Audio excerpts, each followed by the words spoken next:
Okay, welcome everybody. Um, Thank you for attending this webinar on nutritional medicine considerations in pancreatic and biliary tract cancers.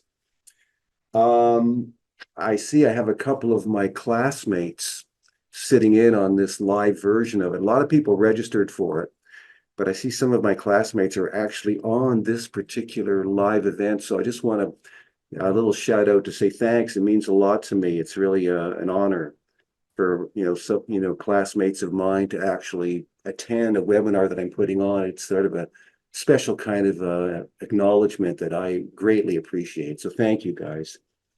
So let's get started. This is a very important topic, I feel. And it's important because pancreatic cancer and biliary tract cancers, as you know, are very lethal. The 5-year survival rates are really poor. And pancreatic cancer is now the fourth leading cause of cancer death, but you're going to see that by 2030, it very likely is going to be the second leading cause of cancer death. So right now, in any year, the cancer deaths come from primarily lung cancer, prostate cancer, and colon cancer for men. That's about 55% of male cancers. And for women, lung cancer, colon cancer, and breast cancer account for about 50% of female cancers. So if you don't get those cancers, the next cancer you're likely to develop is pancreatic cancer. And unfortunately, there's not much that can be done once it's diagnosed. So the idea is, can you prevent it? And for bile duct and gallbladder cancers, they're less common, but they are just as lethal as pancreatic cancer. And there's a lot of overlap between the two cancers because of the way they're affected or interrelated anatomically and histologically. So for lung cancer, of course, 85% of that occurs in smokers. If you don't smoke, it really cuts your risk down. For prostate, breast, and colon cancer, there's early detection, which can really help to save lives. And we have a lot of knowledge now about nutrition and lifestyle factors to help reduce risk of these cancers. But early detection is a big part of catching it early and treating the person so that their survival is better. But for pancreatic and bile duct cancers, often they're discovered at a very late stage. There's no standard early warning signs. There's no blood biomarkers yet. If you have an abdominal ultrasound or MRI, they can sometimes pick up these lesions, or they can find precancerous lesions that are there. And then what happens if they find precancerous lesions? They do very close monitoring, and if the cysts become malignant, well, then what are the treatment options? Only in 20% of cases is it even operable, where you would have the Whipple procedure, which is a 9-hour operation. And even then, their survival rates are not great. So prevention is probably one of the strategies you should have in mind. The question is, can pancreatic and bile duct cancers be prevented in many cases? There's some very promising evidence to show that certain nutrients might be highly beneficial. That's all we have to go on right now. Some of the risk factors for these cancers are not modifiable, as you will see, and some of the risk factors seem to be modifiable, where nutrition and lifestyle can play a part. But what's really important is that family history is not a main factor for either one of these cancers. So very likely means that they could be prevented with some really prudent strategies. That's where the evidence is pointing.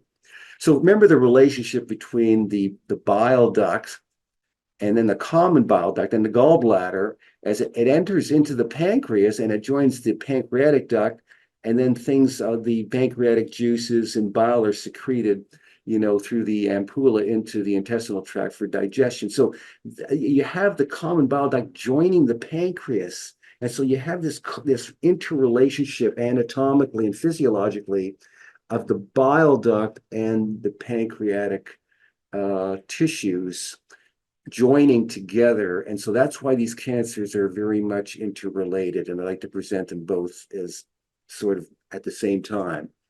So about 75% of all the cancers in the pancreas occur in the head of the pancreas, where a lot is happening, including this sort of intersection with the common bile duct.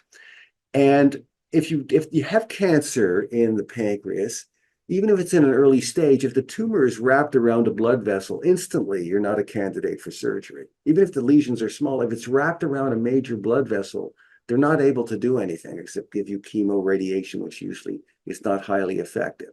The other 25% of cancer in the pancreas occurs in the body and the tail. So when you look at worldwide statistics across the world, pancreatic cancer is the seventh leading cause of cancer death. But in North America, it's the fourth leading cause of death, as it is in most Western countries. Survival rates are very unsatisfactory.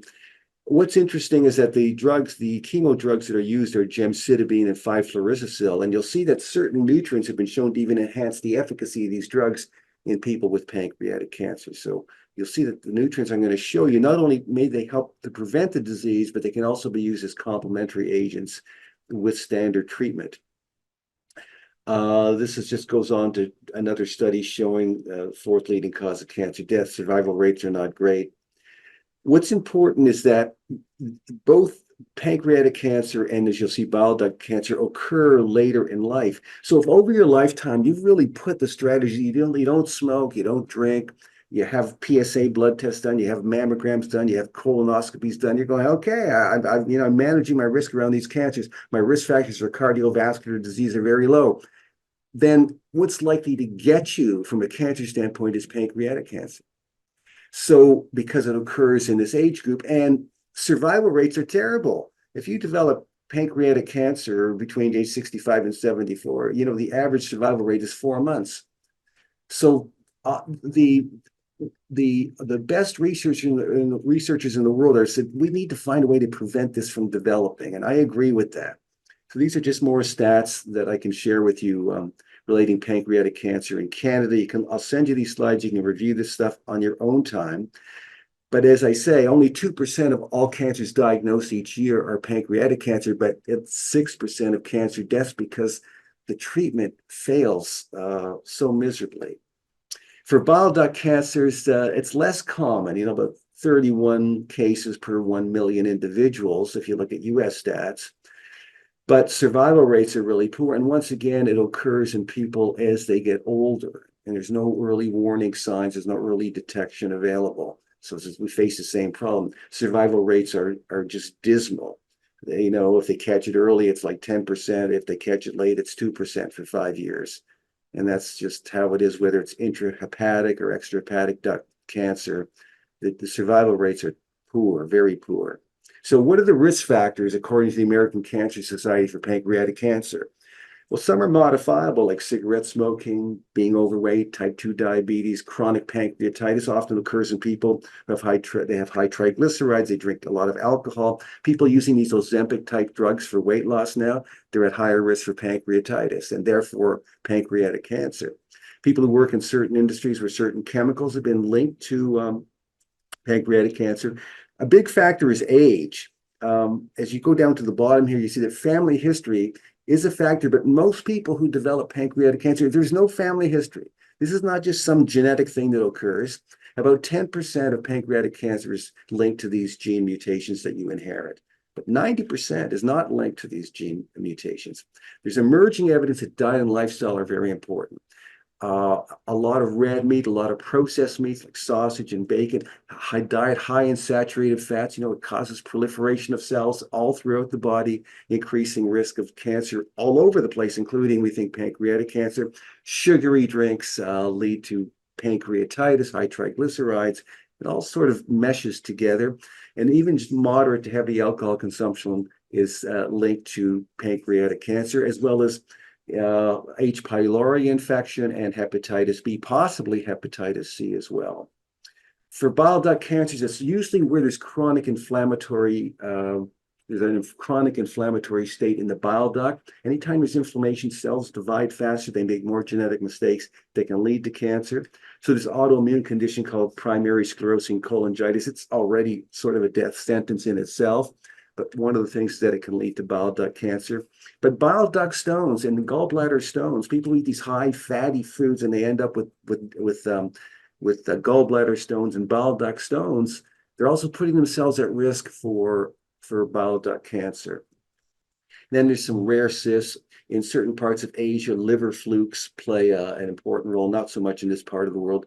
Some people are born with congenital anomalies where pancreatic juices flow back into the bile duct and it irritates the lining and it can lead to cancer. People who have cirrhosis are at higher risk, and that often comes from too much alcohol consumption or fatty livers because of the way we live today. Leading to cirrhosis and fibrosis of the liver, but that can also then lead to cancer of both the liver and bile duct. And infections with hepatitis B and hepatitis C, those viruses can also infect those cells and create DNA changes. There's some other rare causes as well. Also, people who have inflammatory bowel disease are at higher risk. Being overweight is a modifiable risk. Non-fatty liver disease, eating too much fat, causes cirrhosis and fibrosis of the liver, but also affecting the bile duct. There was a contrast diet that's not used anymore that increased risk of bile duct cancer. Family history, in most cases, there's no family history when people develop bile duct cancer. Type 2 diabetes, that's a modifiable risk. Alcohol consumption, that's a modifiable risk. Smoking, that's a modifiable risk. Most cases of chronic pancreatitis are modifiable.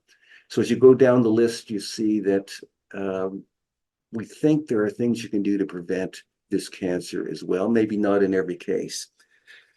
The nutrients that I want to present today, that are supplements and off-label use of a particular drug called metformin, they show the greatest promise. In addition to a healthy diet and lifestyle, these nutrients play an important role because, as you'll see, the experimental evidence shows that they can actually encourage human pancreatic cancer cells to commit suicide and human bile duct cancer cells to commit suicide. I'm going to show you the pathways that are used here.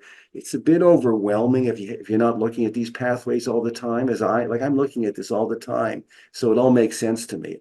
I'll hit the highlights. I'll send you these slides. You can spend some time going through them, but I'll try to just give you the high-level overview as best I can. A great study published in 2022 reviewing all of this with respect to the herb milk thistle, and the active ingredient in milk thistle is silymarin. It's a flavonoid that's been shown to be effective against human pancreatic cancer cells and bile duct cancer cells that are derived from humans.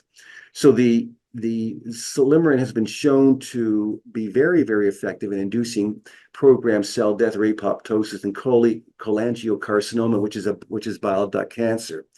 By inhibiting what's known as the ERK mitochondria apoptotic pathway, which I will show you shortly. And it does the same thing in pancreatic cancer cells as well.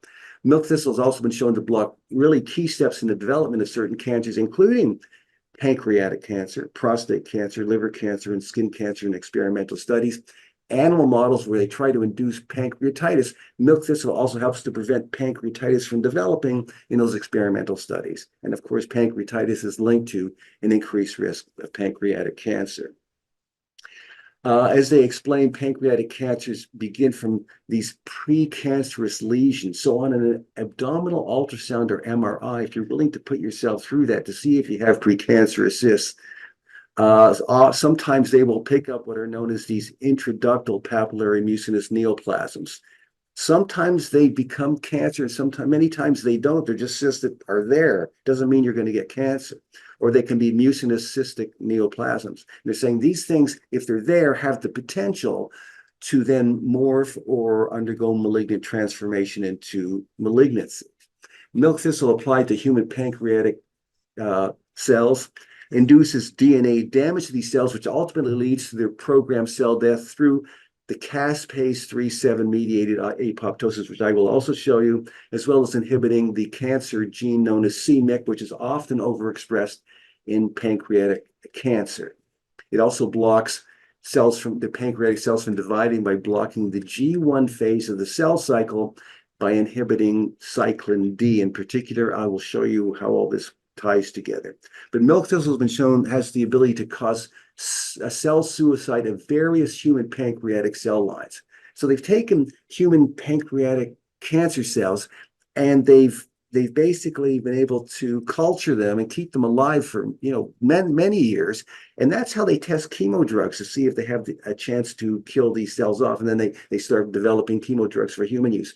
But they do the same thing with natural agents like this. And they're saying, yeah, these natural agents, Slimurin from milk thistle, kills all of these different human pancreatic cancer cell lines. This is remarkable because many things that they try don't kill those cells.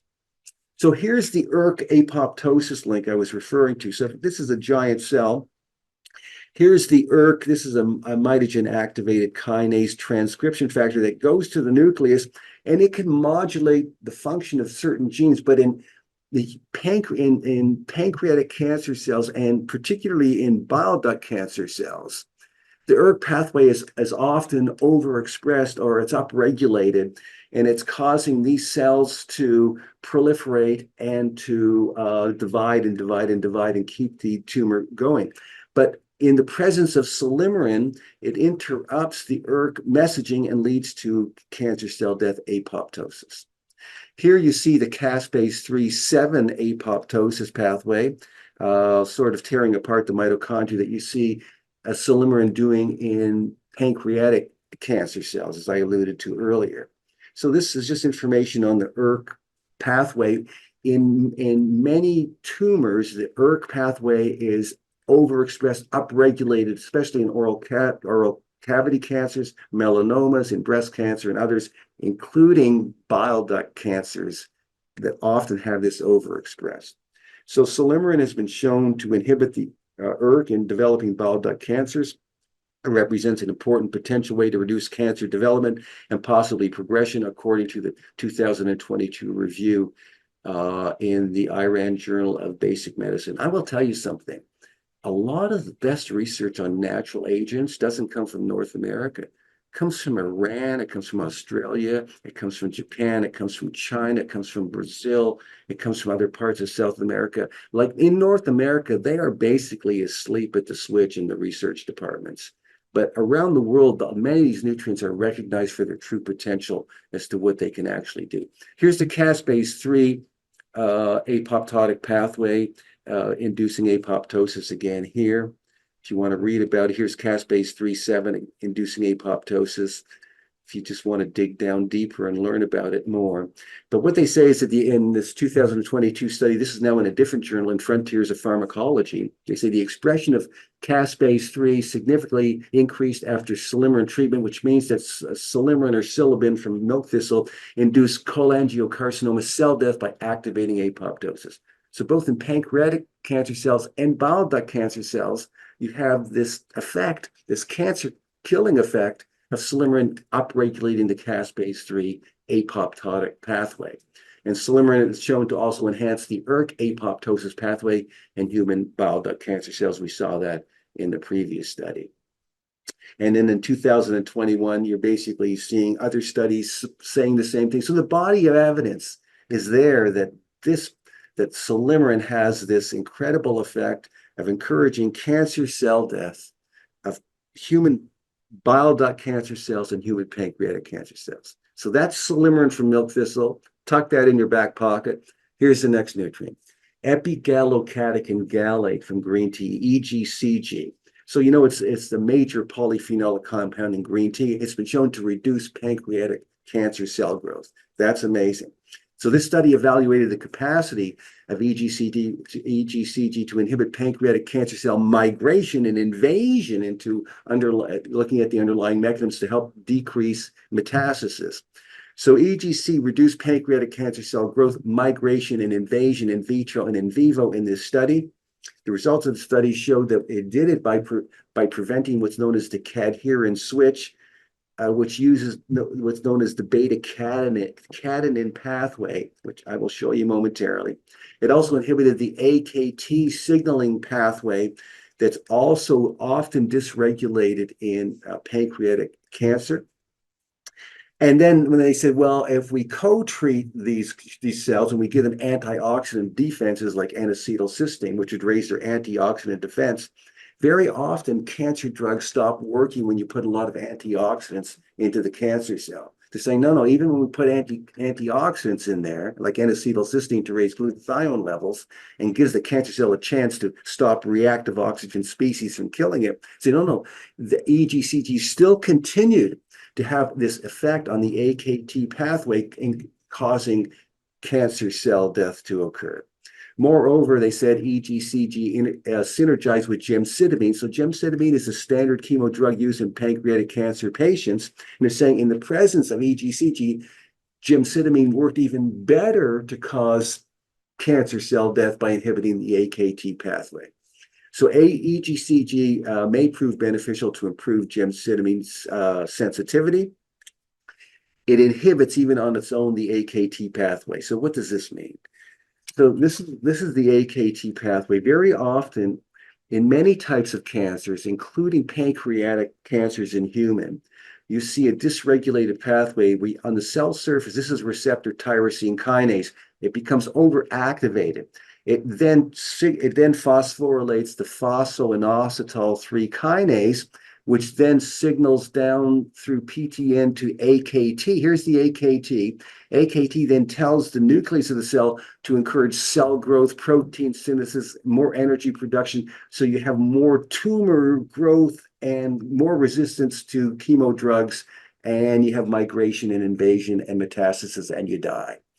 AKT also upregulates, where's my mouse? Here it is. It also upregulates the mTOR pathway, which does the same thing. We'll talk more about the mTOR pathway. So ECG inhibits in human pancreatic cancer cells this often overexpressed pathway to shut down the growth so that you inhibit growth of the tumor cells. So EGCG, this study in 2016, looking at its overall effects on cancer in general, all the different mechanisms for cancers of many different types, saying it inhibits this phosphoinositol 3 kinase AKT pathway, which many cancer cells use. It also regulates the ERK pathway and cyclin D, which we'll talk about. It also downregulates nuclear factor kappa beta and STAT3. You're going to see these in a moment. It also inhibits cancer cells from repairing any DNA damage. So if you try to damage the tumor cell with things like silymarin that can cause DNA damage, sometimes the tumor cells will repair the DNA damage so they can stay alive. EGCG inhibits repair of cancer cells to repair their own DNA so that if they're going to die because they can't repair it, apoptosis will naturally occur. And it inhibits angiogenesis so that the tumor cells can't form new blood vessels for metastasis and increased tumor growth. So EGCG is multimodal in its anti-cancer properties. It also helps to upregulate the tumor suppressor genes that can repair DNA damage or direct the cancer cell to commit suicide if the damage is so bad that it's going to become a tumor cell. It can actually encourage the cell to commit suicide rather than being transformed into a malignant cell. It also modulates the amount of reactive oxygen species inside cells. Here's how it inhibits angiogenesis. When solid tumors reach a certain point, they secrete vascular endothelial-derived growth factor, VEGF. It causes new blood vessels to form into the tumor. So the tumor gets more blood. The cells can keep thriving, and then they can split off and metastasize through the bloodstream or the lymphatic system. And so EGCG helps to shut down angiogenesis. Here's cyclin D. I was talking about it earlier because we saw that silymarin and also EGCG inhibit cyclin D. So normally when a cell is going to divide, most cells in your body are in a quiescent stage. You're in the G0 for this phase. They're not dividing right now. When they just choose to divide, they release cyclin D, and that starts the cell cycle where you get DNA synthesis and mitosis, and now a new daughter cell forms. But in cancer cells, very often what happens is cyclin D is constitutively upregulated, where it's constantly causing the cell to divide. It's encouraging the cancer cell to divide, and that's how the cancer cell keeps dividing. So you see that in a normal cell cycle, cyclin D normally initiates the cell to divide, but then once the daughter cell is emerging, it gets shut off. But in cancer, cyclin D stays elevated so that the tumors, once they're formed, they keep dividing, and you form a tumor mass, and then you get a migration and metastasis. Also, so EGCG helps to shut that down. It also inhibits the production of matrix metalloproteinases. These are like little drills. The cancer cell drills a hole from the pancreas into the bile duct into the liver. So you get adjacent migration of the tumor. It doesn't even have to go through the bloodstream. It just goes from one tissue to the next because it's secreting matrix metalloproteinases. And I'm saying EGC has been shown to help to shut that down in many tumor cells. So it has many anti-tumor effects as summarized here in this article. And one of the ways is that it's shutting down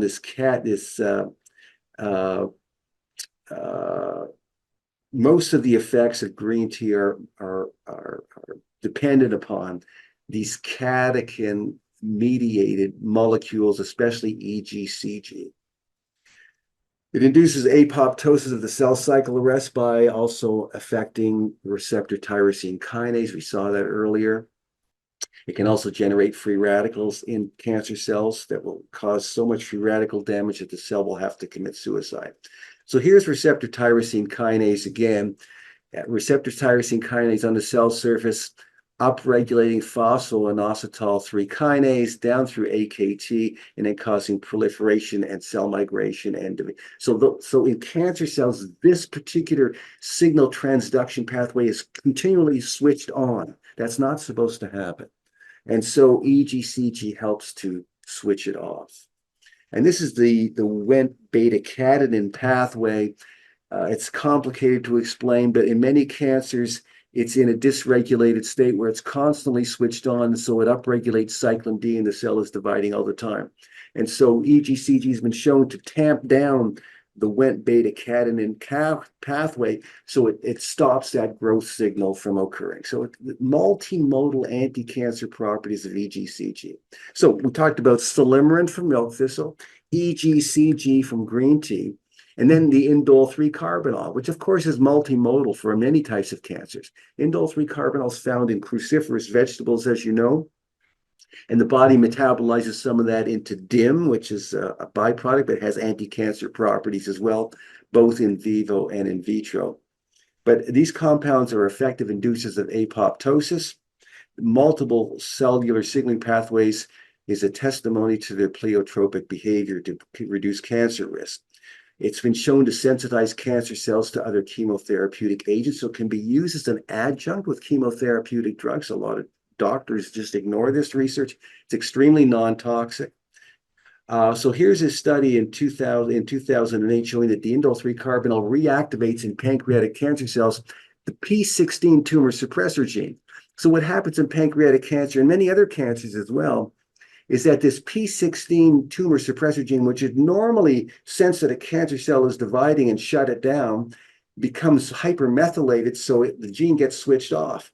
So what indole 3-carbinol does in these pancreatic cancer cell lines is it hypomethylates, it removes the methyl group. So now the gene is switched back on, and the P16 gene, when it's switched back on, what it does is it then shuts off cyclin D inside the cancer cell. So that's really what it's doing. So I'm going to show you a picture of it in a second. So it's basically going to inhibit cyclin D, and genetic inactivation of the P16 gene or a deviation of its function generally is found in 50% of all human cancers. This is a very important gene to have it working properly throughout your lifetime. So the P16 gene, when it's switched on, what it does is it blocks cyclin D, and by blocking cyclin D, then you don't get you arrest the G1 cycle, which leads to apoptosis, or the cell goes into senescence. So that's what you're trying to do here, is to switch the P16 gene back on, so it will ultimately inhibit cyclin D from having its effects, which in turn are going to lead to apoptosis. So you can read more about that in the link. It also enhances the efficacy of gemcitabine. So you take human pancreatic cancer cells and you expose it to indole 3-carbinol or gemcitabine, or you combine both of them together, and it goes, hey, they both work at helping to stop cell growth of pancreatic cells, but when we combine them, they work even better. And the reason is that in order to get gemcitabine into a pancreatic cell, you need to have this particular transporter system called the HENT1. And often cancer cells, once you expose them to gemcitabine, they shut that transporter down to protect themselves to prevent more gemcitabine from getting into the cell, so the tumors become resistant to chemo. But in the presence of indole 3 carbinol, it forces the cancer cell to keep expressing that transporter, so more gemcitabine will get in and kill the cell. So they're saying this particular nutrient should be used as a supplement when you're giving people gemcitabine in pancreatic cancer. But of course, they don't do it, but you can suggest it. So the indole 3 carbinol, the results were that it upregulated that particular transporter mechanism. Gemcitabine did not show that effect, but when you combine the two of them together, you got ultimate expression of gemcitabine and a better killing effect. But on its own, indole 3 carbinol was still able to have a cancer killing effect on these pancreatic cells. This study demonstrates that the upregulation of this gene expression may be a novel mechanism involved in the additive effect of indole 3 carbinol and gemcitabine. So that's number 3. What about melatonin? One of my other favorite topics to talk about. Here's a study in 2023. This is recent stuff, right? Pancreatic melatonin enhances the anti-tumor immunity in pancreatic adenocarcinoma through regulating tumor-associated neutrophils infiltration and netosis. What does that mean? It simply means that in pancreatic adenocarcinoma in a mouse model, when they give melatonin supplementation, it suppressed tumor growth and it blocked the melatonin pathway. When you block the melatonin pathway, the tumor growth progressed to a significant degree. So when you allowed melatonin to take its effect, it had this tumor growth suppression effect. When you block melatonin's effect on the tumor cell started to divide like crazy. So this anti-tumor effect was largely related to what are known as upregulating tumor-associated neutrophils. So I'm going to make this really easy for you. It's on the next slide. When you provide melatonin supplementation to these human pancreatic cancer cells, it forces them to secrete this chemokine called the CXCL2, which then stimulates immune cells, these tumor-associated neutrophils, to go into the tumor and kill the tumor. And when you take melatonin away, this effect stops. So melatonin upregulates the tumor killing effect of neutrophils in these models, which is incredible, actually. But in 2019, you had this review paper on melatonin and pancreatic cancer. They're saying in vivo and in vitro studies have shown that melatonin supplementation is an appropriate therapeutic approach for pancreatic cancer, even in humans. Melatonin may be an effective apoptosis inducer in cancer through regulation of large number of molecular pathways, including oxidative stress, heat shock proteins, and vascular endothelial growth factor. In 2021, they say the anti-cancer effect of melatonin is mediated by integrated mechanisms such as apoptosis and induction, immune system modulation, targeting cancer altered mechanisms, angiogenesis inhibition, and anti-metastatic effects. Combination of melatonin with conventional anti-cancer therapy showed positive effects. It also improved sleep quality and the quality of life of the cancer patient. It enhances the effects of chemotherapy. Studies show that melatonin's anti-cancer effects is not tissue specific, so a wide range of cancers, including pancreatic. Its therapeutic and preventive properties were reported in cancer arising from different tissues. There's some great review papers. You ought to read them. This one in 2021, I just took this, it showed all the different anti-cancer effects of melatonin. There's too many of them for this to be ignored. And the thing is that as you get older, your melatonin levels drop down. So when you get into the high-risk years for pancreatic cancer and bile duct cancers, you have hardly any melatonin left. You need to supplement it after the age of 40. That's my view for many reasons. Next, selenium. So this is another one of my favorite nutrients because higher levels of selenium in the blood might be associated with longer survival rates in pancreatic cancer. And higher levels of selenium appear to be protective to a large degree in pancreatic ductal adenocarcinoma. So it's also been shown to enhance the efficacy of gemcitabine.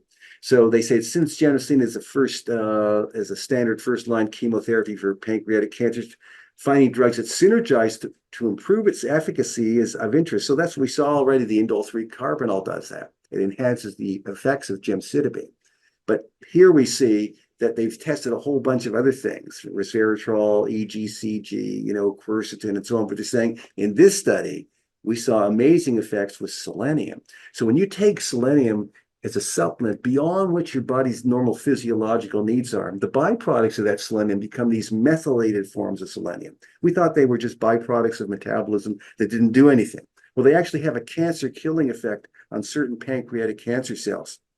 And then when you combine it with gemcitabine, the gemcitabine cancer-killing effect is even greater. So they're saying the influence of selenium on these human pancreatic cancer cells are they induce apoptosis of pancreatic cells, they slow the replication rate, and they also enhance the transporter to bring more gemcitabine into the cancer cell. And then we also see in 2023 this great study showing that selenium at doses that are super physiological, not just the RDA amount of selenium, I'm talking about 200 micrograms of selenium a day from a supplement, has the potential to induce what's called ferroptosis of pancreatic cells. So in ferroptosis, what happens in cancer cells is they're trying to get more iron so they can build more cytochrome chains, and they need iron in order to generate energy through their mitochondria cytochromes. So what they do is they have higher levels of the protein. What's the name of the protein again? We're going to see it here. Come on, Jim.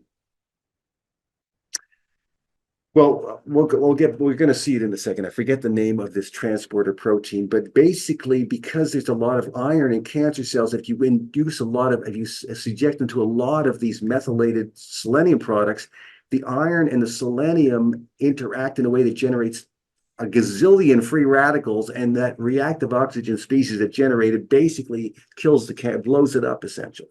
So that's called ferroptosis, cell death, and selenium has been able to do that. So here in 2010, we saw that low concentrations of selenium are required for normal growth, and it's an essential part of life. But high concentrations of selenium, we're talking 200 micrograms a day from supplementation, potentially inhibit cell growth, and they have a tumor-specific effect. It's where selenium induces apoptosis of malignant cells at concentrations that do not affect the normal cells. So at higher levels of selenium, even though you're producing these sort of toxic byproducts, they're only toxic to the tumor cells because they're more vulnerable and they don't have antioxidant defenses. Your healthy cells, it doesn't kill them, it doesn't damage them.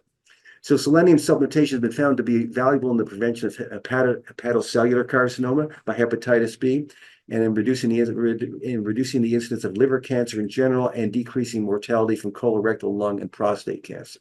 So that's already been established. They're saying it has potential also in pancreatic cancer. They say that the selenium byproducts they primarily affect the caspase independent apoptosis, generating DNA strand breaks and these other mechanisms.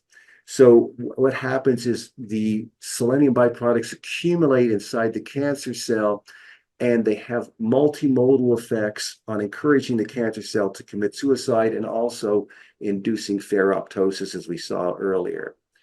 So that's just basically saying that it's doing the same thing. It upregulates some of the tumor suppressor genes. It arrests the S phase in the cell cycle. And it's all these methylated components that are doing that, inhibiting cyclin D, inhibiting ERK, inhibiting the AKT pathway. So it's doing a lot of the same things that we saw Silimarin and EGCG doing, and melatonin. So I'll just point out some of these pathways for you.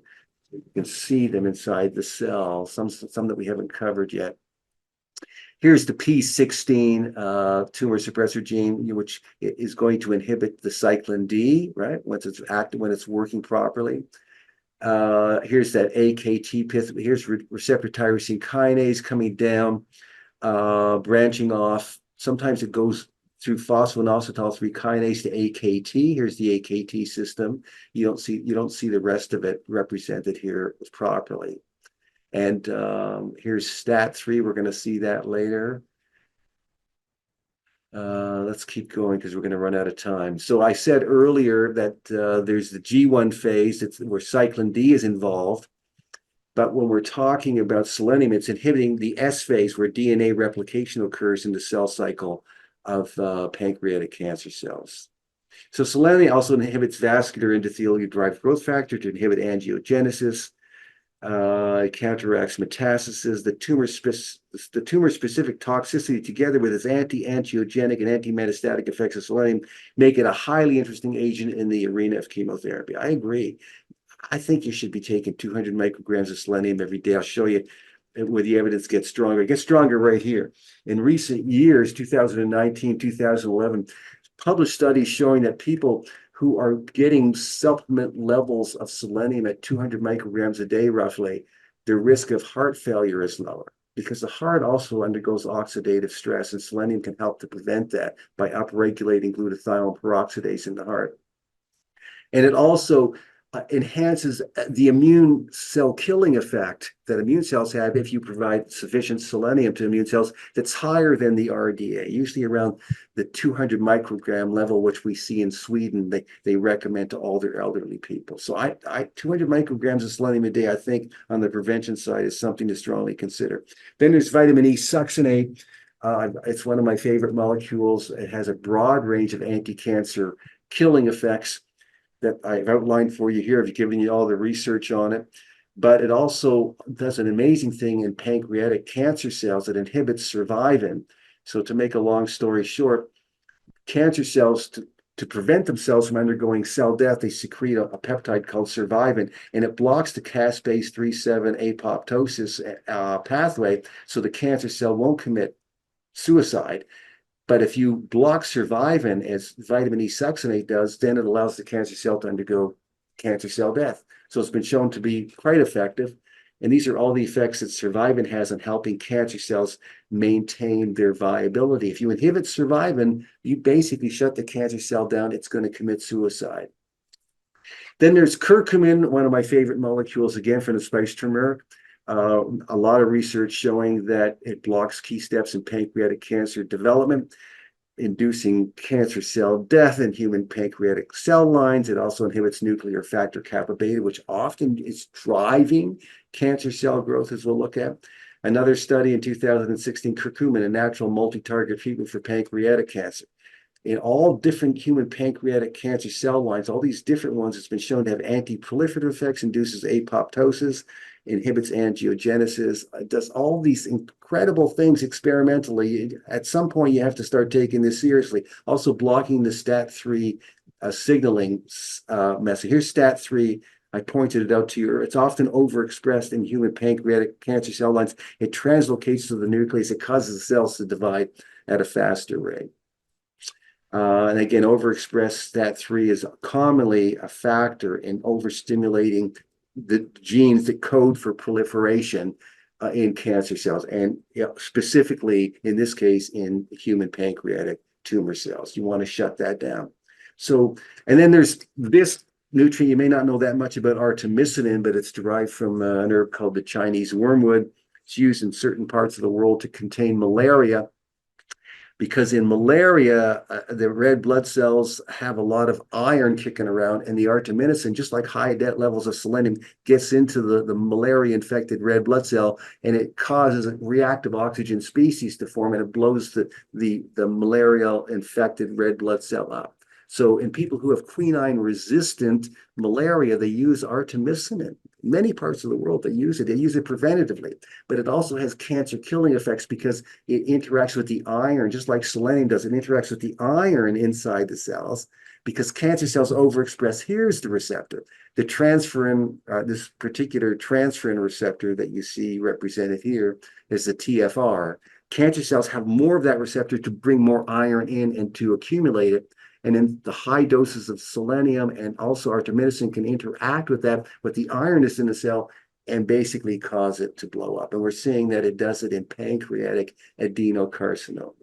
And it does it in a dose-dependent manner, just like gemcitabine, shutting down tumor growth.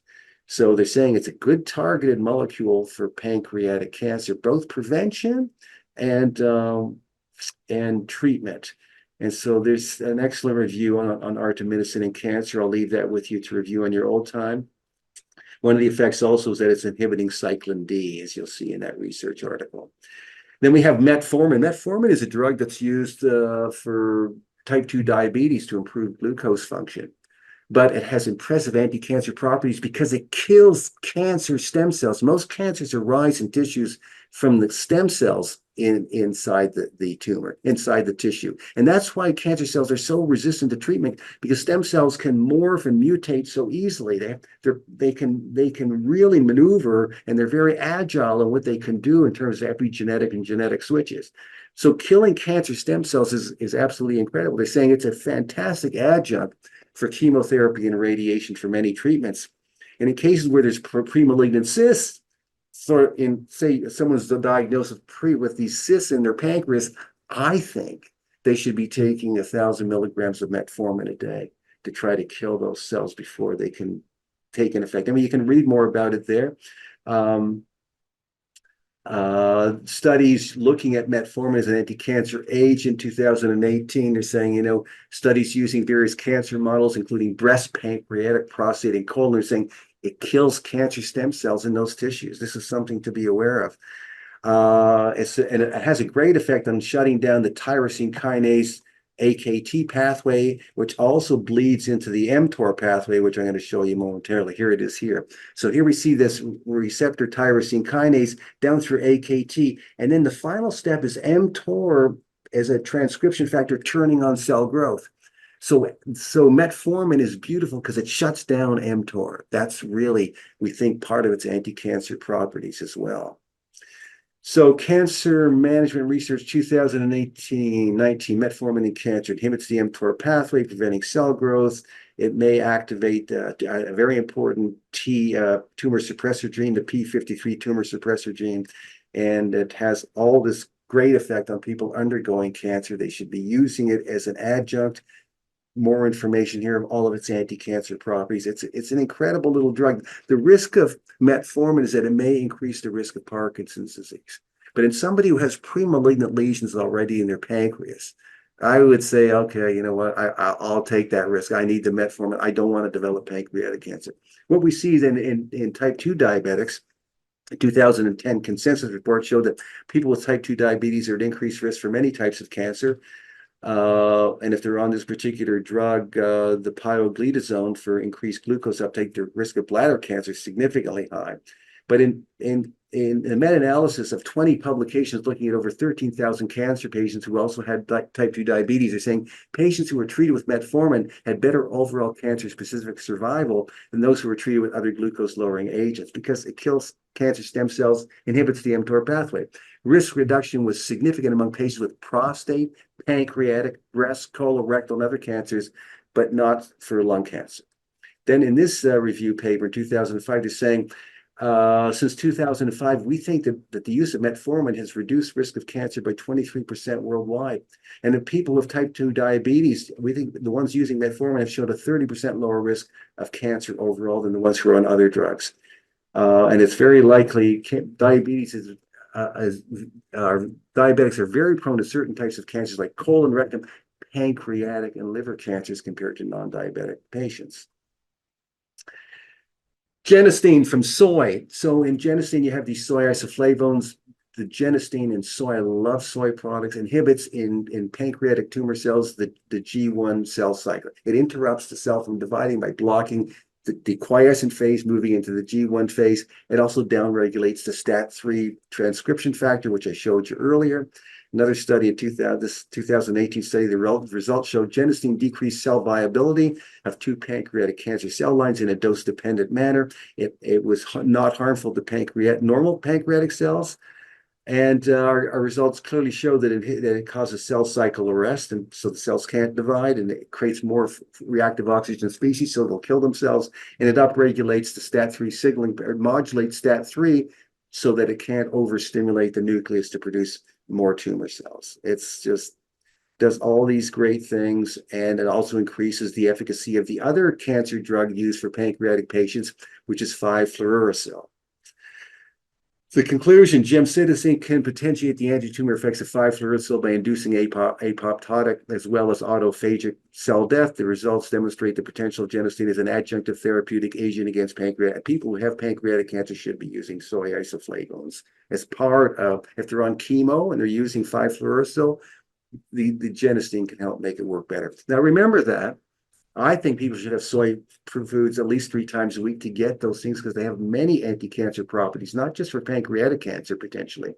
But remember, there's a lot of genistein also in Adeeva Prostate 40 Plus for men and in women's hormonal balance. So if you or your patients are on those products, you're already getting a significant amount of genistein from those supplements.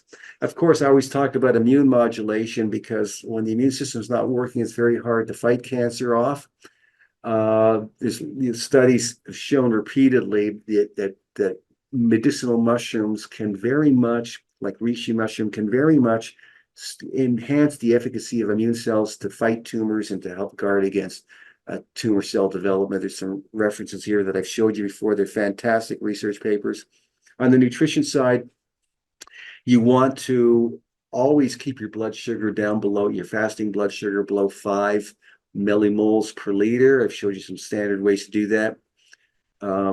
You want to avoid the bad fats in your diet that I talked about all the time because they can increase risk of these cancers. There's a great review article in 2020 on fats and cancer. So don't take my word for it. Read the research. You'll see the healthy fats are good and the bad fats increase not only heart disease, but risk of cancer. These are just some key nutrition strategies that I try to talk to my own patients about to try to make it practical for them. It's no red meat, no pork, use chicken breast, turkey breast, but I try to show them how to go about it in a way that's reasonable. Keep the alcohol out, get the soy proteins in. If you can have 3 to 5 cups of green tea a day, you do that. Here's some good sources of low-fat protein that'll build your lean mass, but won't overstimulate cells to the point where you're at risk for cancer. So here's what I've done over the years, and I'm glad as this research emerges, I'm glad I did it. I know that at age 50, your immune system gets weaker and your liver detoxification enzymes become more sluggish. So those things can lead to a higher risk of cancer and virulent infection. So at age 50, I made this supplement before, but I think everybody by age 50 should be taking it. So look at what it has. It has the milk thistle in it, standardized to 80% slimming. It has the indole 3-carbinol already in it. It has the reishi mushroom extract for immune modulators already in it. And then I also take Body Burn every day. I take 2 capsules a day to help keep my body fat down, but it's loaded with EGCG, as I will show you. Our all-in-one multivitamin, I'm very proud of it. It's the most potent one in Canada. It already has 400 IUs of vitamin E succinate. That's the only form of vitamin E that has anti-cancer properties. And it seems to have some specific ones in these experimental models with pancreatic cancer. And here's the 200 micrograms of selenium that I think is critical. And then I take Sleepy Naturals because I'm over the age of 40, which has the melatonin and some other sleep aids. Now, you could just take melatonin on its own, but as a sleep aid, you're better off to combine it with some other natural agents. In higher risk individuals, if you have an abdominal ultrasound or MRI and they see you have some of these precancerous cysts, I would then add artemisinin, and I get a prescription from my doctor for metformin 500 milligrams twice a day. So here's Adeeva Immunodetox Prime.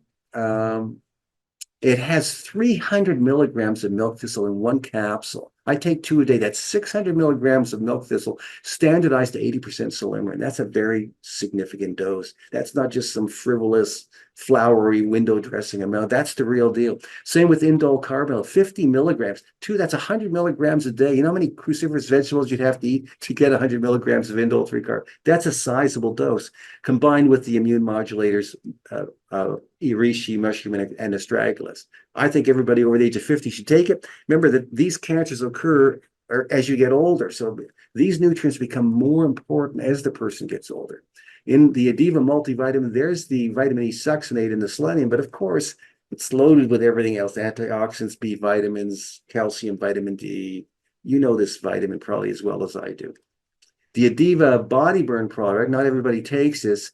I take it because the EGCG has been shown to help prevent prostate cancer in human studies. It also has been shown impressive effects in women that have breast cancer awaiting surgery, helping to shrink the tumors. But now we're seeing the effects on human pancreatic cancer cells, which gets me even more excited. But in addition to that, it turns on brown fat, so you'll burn more calories at rest and give it off as heat to the environment to keep your body fat down. And chromium helps to keep your blood sugar down. And the Garcinia cambogia helps to prevent the conversion of carbohydrates into fat. So at the bottom of the slide, it shows you what Health Canada allows us to say about this product because the evidence is so strong. But the EGCG has these anti-cancer properties that I don't think can be forgotten about. Most people don't have 3 to 5 cups of green tea a day. Whereas if you're having a couple of capsules a day of body burn, you've got it covered right out of the gate. For Sleepy Naturals, we have this product, as you get older, I take two or three capsules of this a day because I'm, older, but someone at age 40 could just take one. But it also has the 5-HTP to raise serotonin levels. The GABA helps you get to sleep. The Bacopa monnieri helps to solidify short-term into long-term memory while you're sleeping. So, you want to get these synergistic effects as best you can, but you're also getting the melatonin, which we saw earlier, helps to improve the efficacy of tumor-associated neutrophils invading the cancer. So 2 days ago, this on Medscape, you had this report called Europe is facing a pancreatic cancer emergency. Saying, mortality rates are over 90% for pancreatic cancer, according to Dr. Alfredo Corrado. He's the chairperson of Pancreatic Cancer Europe. He says by 2030, it's going to be the second most common cause of cancer mortality because we're improving prostate, colon, breast, lung. We're improving early detection and treatment. But for pancreatic cancer, it's still stuck in the mud. There are so many challenges: lack of awareness, hard to diagnose it, no early screening. Survival rates are poor. The treatment options are lousy. The overall survival rate's about 4 months. Only 3% of people live 5 years. It's saying in Western Europe, people are likely to develop it than anywhere else in the world. That includes North America too, because he says lifestyle, obesity, sedentary behaviors, too much red meat consumption, excess alcohol, these things factor in because it's not a family history related disease to a large degree. Smoking, type 2 diabetes, chronic pancreatitis from alcohol, triglycerides, too many sugars in the diet, all those factors. And of course, as you get older, the risk increases. So my point to you is that for you, your family members, and your patients, there's a whole lot of reasons to have a prudent diet where you keep your blood sugar down, try to eat the healthy fats, keep the alcohol out, keep the green tea in, use soy products, do all those lifestyle things to help to prevent a whole array of cancers, including this one. But on the targeted nutrient side, really, this is all we know. What we know is that we have milk thistle, the indole 3-carbinol, better immune system function, vitamin E succinate, selenium, EGCG, melatonin. And for higher risk people, artemisinin and metformin. So it's a matter of, am I going to be proactive? Or am I just going to say, well, this is nice, it's experimental, it may not really work. I'll just take my chances. For me, I like the idea that I'm doing something proactive, using targeted nutrients that are not toxic, that also have many other multimodal properties for detoxification, preventing other types of cancer, increasing my ability to burn body fat. It has also neuroprotective effects from EGCG. I mean, it's not just one thing. So these nutrients are really important. I hope that you will talk to your patients about the importance of these things because this is a devastating diagnosis to have. And this is all we really know right now about the potential to prevent it. I hope you liked it. Thanks for sitting in.